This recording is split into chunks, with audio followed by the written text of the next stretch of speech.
আসসালামু আলাইকুম। Digital service শিখুন মোবাইল দিয়ে পর্ব 8-এ আপনাদের সবাইকে স্বাগতম জানাচ্ছি। আমি সার্ভের মোহাম্মদ তহিদুল ইসলাম। তো আজকের ভিডিওতে আমরা শিখব কিভাবে আমাদের টেমপ্লেটের ভিতরে থাকা ইনফরমেশনগুলি চেঞ্জ করতে হয় বা পরিবর্তন করতে হয়। তো মনে করেন আমরা একটি কাজ করলাম, তো কাজ করার পরে আমরা কিভাবে এখানে থানা জেলা মৌজাগুলি এবং আমাদের যে ইনফরমেশনগুলি রয়েছে এগুলি কিভাবে লিখবো, তো এই ভিডিও থেকে আপনারা জানতে পারবেন। তাই সম্পূর্ণ ভিডিওটিকেও মিস করবেন না। তো দেখেন, গত ভিডিওতে আমরা এই কাজটি করেছিলাম। তো এখন আমরা এখানে কি করব, আমরা এখন মনে করেন যে জেলা থানা এবং মৌজাগুলি পরিবর্তন করব। আচ্ছা, তো পরিবর্তন করতে গেলে আপনাদের কি করতে হবে, তো অবশ্যই যে জিনিসটা পরিবর্তন করতে যাচ্ছেন সেই জিনিসটাকে আপনাকে সিলেক্ট করতে হবে। তো আমি একটু জুম করে নিচ্ছি। জুম করে নেওয়ার পর আমি জেলাটা পরিবর্তন করব। এখানে ঢাকা আছে, আমি অন্য জেলা বসিয়ে দেব। তো এটাকে সিলেক্ট করার পর উপরে যে থ্রি ডট আছে, থ্রি ডটে ক্লিক করে দিবেন। থ্রি ডট থেকে প্রপার্টিস, তো প্রপার্টিসে ক্লিক করার পর আপনারা একটু নিচে চলে আসবেন। নিচে চলে আসার পর এখানে দেখতে পারবেন কন্টেন্ট। তো এই যে কন্টেন্ট লেখা দেখতে পাচ্ছেন, তো এখানে কিন্তু আপনাদের ক্লিক করতে হবে।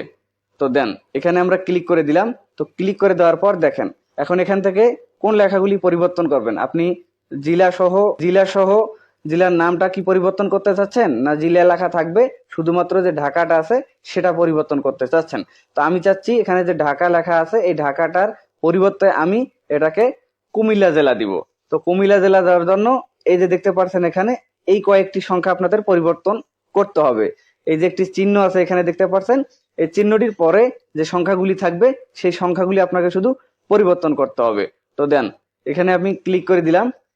ক্লিক করে দেওয়ার পর আমি শুধুমাত্র এই যে সংখ্যা কটা, এই সংখ্যা কটা কেটে দিলাম। এখন এখানে কি সরাসরি বাংলা লিখলে আমাদের বাংলা লেখা সাপোর্ট করবে? তো সেক্ষেত্রে আমার বলতে হচ্ছে না, এখানে সরাসরি বাংলা লিখলে আপনার বাংলা সাপোর্ট করবে না, সেটার জন্য একটি অ্যাপ্লিকেশনের প্রয়োজন পড়বে। তো এখানে যদি আপনি বাংলা লিখতে চান তো সেক্ষেত্রে আপনাকে কি করতে হবে, এই যে দেখতে পাচ্ছেন এখানে বাংলা কনভার্টার। তো যারা বিডিগেট নিয়েছেন তাদের সবার কাছে এই বাংলা কনভার্টারটি রয়েছে। তো আপনারা বাংলা কনভার্টারে চলে যাবেন। চলে যাওয়ার পর এখানে নিচে লিখবেন ইউনিকোড লেখা, এখানে পেস্ট করুন বা লিখুন। তো এখানে আপনারা ক্লিক করে দিবেন। ক্লিক করে দেওয়ার পর তো এখান থেকে আপনারা যে লেখাটি লিখতে চাচ্ছেন সেই লেখাটি লিখবেন। তো আমি কুমিল্লা লিখতে চাচ্ছি, তো এখানে কুমিল্লা লিখলাম। কুমিল্লা লেখার পরে কি করব, এই যে এখানে দেখতে পাচ্ছেন লাল যে ঘরটি রয়েছে ইউনিকোড থেকে বিজয়, এখানে একটি ক্লিক করে দিব। ক্লিক করলে উপরে কিন্তু আমাদের বিজয় লেখাটা চলে আসবে। তো আমরা কি করব, এই বিজয় লেখা সম্পূর্ণ লেখাটাকে কপি করব। কপি করার পর আমরা চলে আসবো আবারও বিডি কার্ডে এসে শুধুমাত্র এখানে পেস্ট করে দিব। দেওয়ার পর এখান থেকে কি করব, ওকেতে ক্লিক করে দিব। তো দেখেন পরিবর্তন কিন্তু হয়ে গেল। তো এভাবে মূলত সকল কিছু পরিবর্তন করবেন আপনারা। আচ্ছা যাক, আপনারা সকল কিছু এভাবে পরিবর্তন করার পর আপনারা যদি চাচ্ছেন যে এখানে আপনারা নতুন করে কোনো টেক্সট বসাবেন, যেমন আমি একটা এখানে টেক্সট বসাবো, তো এর জন্য আমাদের কি করতে হবে, প্লাস আইকন থেকে উপরে যে দেখতে পাচ্ছেন টেক্সটে ক্লিক করতে হবে। লেখাটা কোন জায়গায় বসাতে যাচ্ছেন সেখানে একটি ক্লিক করতে হবে এবং উপর থেকে কনফার্ম ইনপুট, পরপর আপনাকে 3টি ক্লিক করে দিতে হবে। এরকম যখন ঘর আসবে তখন আবারও আপনারা বাংলা কনভার্টারে চলে যাবেন। তো চলে যাওয়ার পর এখানে কি লিখতে চাচ্ছেন সে জিনিসটা লিখবেন। তো আমি এখানে লিখবো,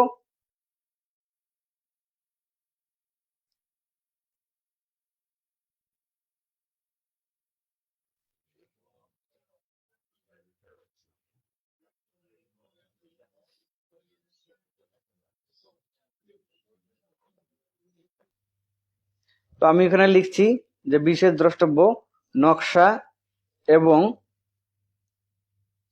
নকশা এবং দখল অনুযায়ী সীমানা নির্ধারণ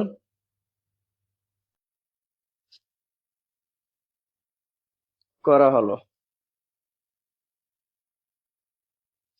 তো আমি এখানে লিখলাম বিশেষ দ্রষ্টব্য নকশা এবং দখল অনুযায়ী সীমানা নির্ধারণ করা হলো।